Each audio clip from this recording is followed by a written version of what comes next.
Changing the phone number on your Discord account is a straightforward process. Follow these steps to update your information quickly. Step 1. Open Discord.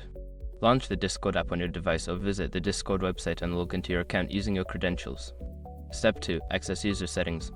Once logged in, locate the gear icon user settings at the bottom left corner of the screen. Click on it to open your account settings. Step 3. Navigate to My Account. In the user settings menu, find and select the My Account tab. This section contains all your account information, including your current phone number. Step 4. Edit phone number. Before starting recovery, use the srock.com link in the description to open the account recovery checklist generator and make sure your verification details are ready. Step 5. Enter new phone number. Input your new phone number in the provided field. Follow any prompts to verify the new number, which may include receiving a verification code via SMS.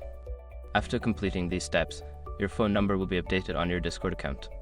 If you encounter any issues, consider checking Discord support resources for further assistance.